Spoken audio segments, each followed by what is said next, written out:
the World Chess Championship bubble. That's something quite unique.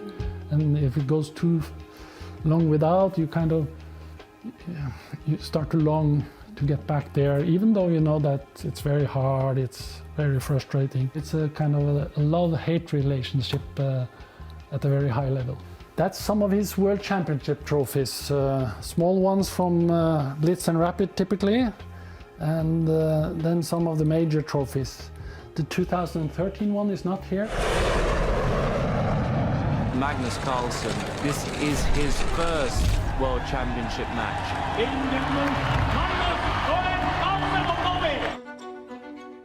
This was a larger-than-life experience. You have this exotic feel, the smells, the noise. It's so overwhelming. And together with hundreds of journalists, it was such an mesmerizing experience.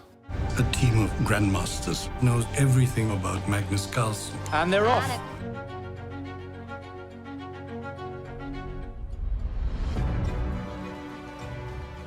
I think I said after the match that, well, now I can die.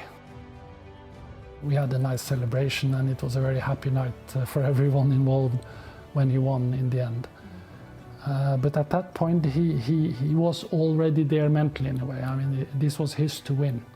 And it was like a force that we didn't expect to stop. In every match since that, he's been the defending champion, defending his title. How is it different, those matches? It's very different, because in the first you have something to achieve that you haven't achieved before. After that, you either repeat or fall back down. And psychologically, that's much more difficult. But here we have the 2014 Sochi World Championship trophy. That was a little bit more difficult to get motivated for that match, but fortunately he managed to get motivated and to do the work.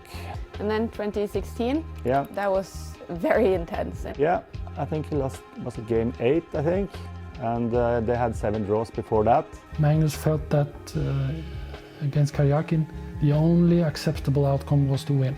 Not only because he hates to lose, but it was just simply unacceptable to lose. And he was down 1 game at one point. I think in the first half of the match, he was kind of in a good mood and feeling that, okay, if I just continue to play this well, he will eventually crack at some point and I will get in a win. But then when it didn't happen, he was really frustrated and he was like second guessing, what am I doing before the games? That's also a sign that you're losing a little bit of your self-confidence. We went to a restaurant and someone started to serve some drinks and it took off a little bit from there. We were depressed and it was difficult. We didn't know what to talk about when we arrived at the restaurant. But after an hour or something, we were all laughing and we just had a hilarious evening. And maybe that helped kind of on the nervous system. For yeah, I think he won the 10th game and then from there he was in control. And then this should be the 2018 one. 2018 Karana, that was a tough one.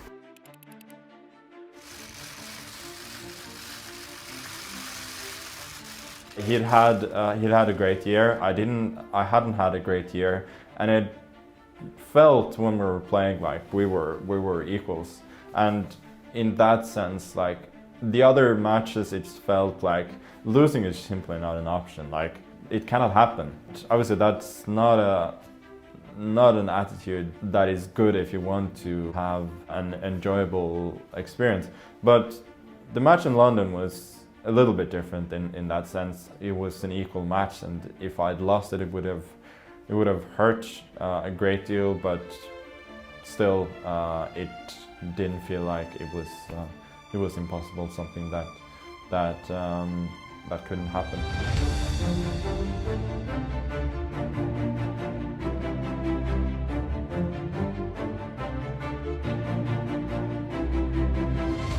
We have some more stuff downstairs, but well, Magnus is not really resting on his laurels. It's really always the next tournament is the most important.